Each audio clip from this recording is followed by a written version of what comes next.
degmada wanlawey ee gobolka Shabeellaha Hoose ayaa lagu soo gabagabeeyay tartankii kubadda cagta ah ka oo lagu magac daray tartanka isdhexgalka bulshada degmada wanlawey ka oo 2 July ku daafuray kusimaha gudoomiyaha hore degmada wanlawey mudane Maxamed Cabdullaahi Kooxda garoonka Maynun Stadium. tartankan ayaa soo qaban qaabisay isla markaana tabagelinaysay jaaliyada koonfur galbeed Soomaaliya ee North America waxaana ka qayb galay 10 kooxood waxaana ugu dambeeyay finalka isagu yimid labada naadi kala ah onkod iyo balidogle. ciyaartan oo ahayd ciyaar aad u xamaasad badan ayaa waxaa ka soo qayb galay isku duwaha wasaaradda dhalinyarada iyo sportska koonfur galbeed Soomaaliya ee degmada wanlawey xiriirka kubadda cagta degmada wanlawey gudoomiyaha Olombikada degmada wanlawey ciyaaryahan hore kuwa oo magac ku leh kubadda cagta ee degmada iyo qaybaha kala duwan ee bulshada. isku duwaha wasaaradda dhalinyarada iyo sportska koonfur galbeed Soomaaliya ee degmada wanlawey mudane Cabdi Fitaax Sheekh Abuukar iyo xiriirka kubadda cagta degmada wanlawey oo la hadlay telefishinka koonfur galbeed Soomaaliya ayaa waxay ammaan iyo mahadcelin u direen jaaliyada koonfur galbeed Soomaaliya ee North America iyo dhalinyaradii hawshan xilka iska saartay waxayna sheegeen in bulshada lagu dhiirigeliyo isdhexgal bulsho. aadan ka faraxsana maanta koobkii finaalkiisna gabagaboway oo jaaliyada koonfur galbeed North America in dhigtay sanad guuriga koowaad aan kambaliyana degmada wanlawey ninka dhigtay hambaliyo lana samafale xaaji aadan maylana hambaliyo sida adi mugleh am dagaalka la adi macna koonfur galbeed meel walba ku dhigtay koobkan degmada wanlawey ma ah markuu ay ku dhigtay dhowr degmo ku dhigtay ma sha Allah maylana hambaliyo kulana samafale xaaji aadan meel ay kala baan ku hambaliyaya Abdurrahim حاج ماح هذا أم حسنيا واسكدويه أم قبان قابيدي أو كوب كان دمي واللبن لكن ماليا مدن بدومي حنبلي وكلي عبد الحاج آدم يا صاحب كي بلا بغرتوي دمان انت كالم قاعتي كل أي هذا الحنبلي قارع عندنا جدي حريرك دمي واللبن أو كالم مبلغ قاعدي سيد اسكدوري دي أو دبلعان أنكدينا ولا أقلاص مدن دمي واللبن ما شاء الله هو الكرنمد يسوبيان ما شاء الله إنك حنبلي ويا geedka finaalka roogna onkod iyo baladogle waada majaalid North America oo farxad weyn soo biyaan oo arrimaha bulshada aad iyo aad ka mahadceliyaan mar kasta ma jecelnaa wax kasta oo kubad cag sheegadaas degmadan in garab siiyaan waxa ku jeeshii ritaan oo degmadan walbadaan qabateen waxa koonfur galbeed oo dhan oo qabateen qaastan ma baa daroowa wasaaradda sportska koonfur galbeed sida jaalid oo horumarka ku shaqeeyo ياما كعصدانا إن سبورتس كدب أو دقمة والبين إنديان مركين غرويته مدع كونفر قلبات أو جاهل إنك داقنا أو قاب إنك دقوا تاسنا هذا مهد قاس أسين حاينا آد يعني فرح سنة هاي بقول بقى ما دام جاليدين كوب نوتكتي كوب نظيف أي نوتكتي باكو ما ثاني يمكن أنا جو بدومي أولمبيك كده شرف وين أيانو هايا وهمبليينيا مرقول بين وحان كربنا إنا سانو يشو وبالله توفيق. الرحمن الرحيم السلام عليكم ورحمة الله وبركاته. أنيقو السلام يا جالية كوفر أمريكا معنا آذن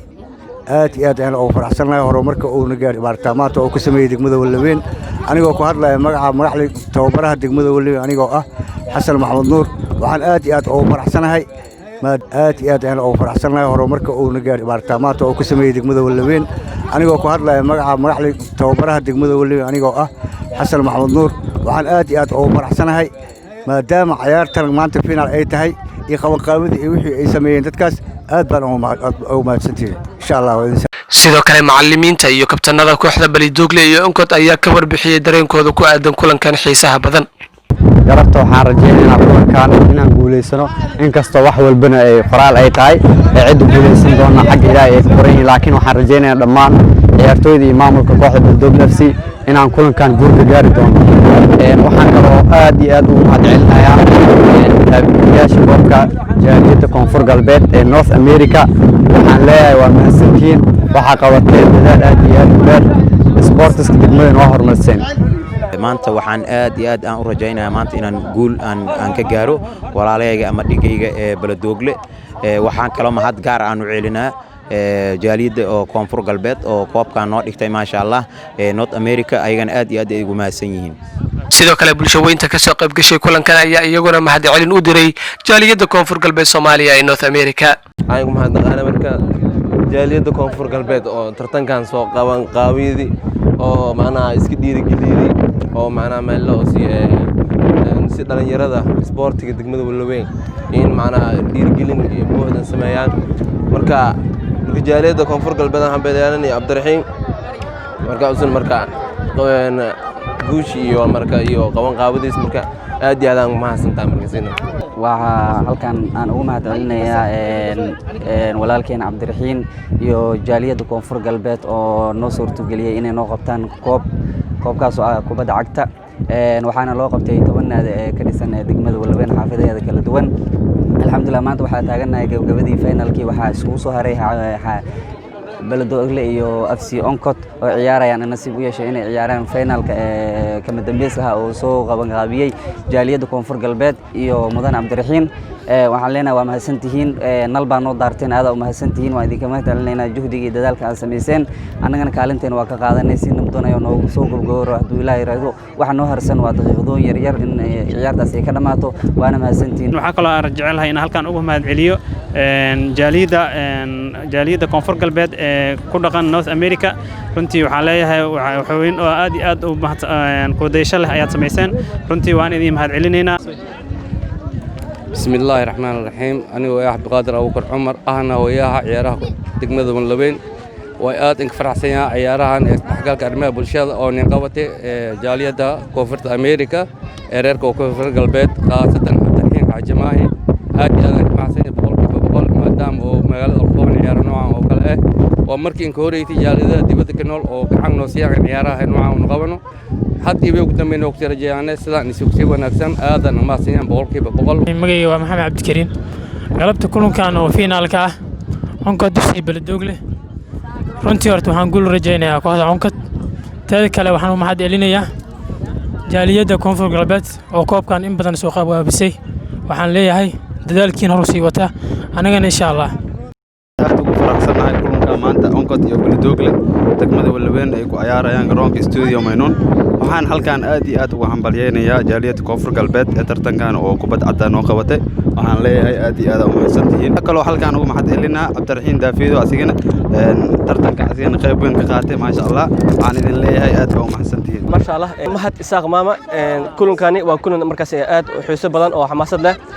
sidoo kale waxaan rabaa inaan u mahadceliyo jaaliyadda markaas America koobkan soo qaban qaabisay ee koonfur galbeed waxaan leeyahay waa mahadsantihiin insha Allah waan mahadsantihiin gabagabadii ciyaartan ayaa waxay ku soo idlaatay Bosiman waxaana loo dhigay rigoore waxaana sidaas guusha ku raacday kooxda onkod oo ay ku badiyeen 5 iyo 4 waxaana la gudoonsiiyay koobkii ay ku haminayeen sidoo kale tartanka ayaa lagu bixinayay abaalmarino qaali ah waxa kamid ah kooxda gashay kaalinta koowaad oo waxay ku guuleysatay koobka weyn iyo 22 bilad dahabi ah kooxda gashay kaalinta labaad koob yar 22 bilad qalin ah goolhayaha ugu fiican oo ku guuleystay goolhayaha onkod Cabdi Fitaax ciyaaryahankii ugu fiicnaa tartanka waxaana ku guuleystay ciyaaryahan ka tirsan Beledoogle oo lagu magacaabo Cumar ciyaaryahanka ugu gool dhalinta badan oo ku guuleystay Cumar Rana oo ah kabtanka kooxda onkod bilad sharaf la gudoonsiiyay garsoorayaasha ciyaarta bilad sharaf la gudoonsiiyay ilaalada garoonka sida ku diiwaanka sportiska degmada waa markii ugu horeysay degmada Wanlawey ay soo gaarto heerkan dhammaan marka loo barbar dhigo tartamadii kale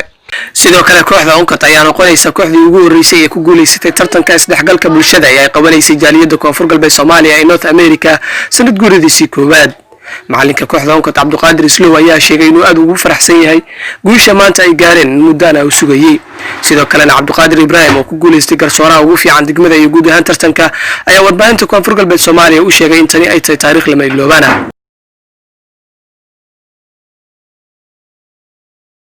waa goolgaliyaha degmada Wanlawey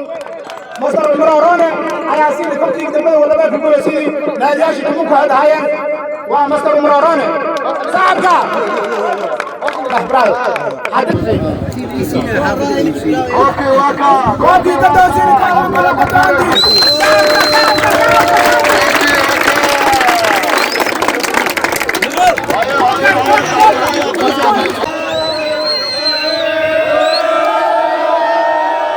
عبد القني محمد حسن تلفزيون كونفور قلبات دقمة Wanlawey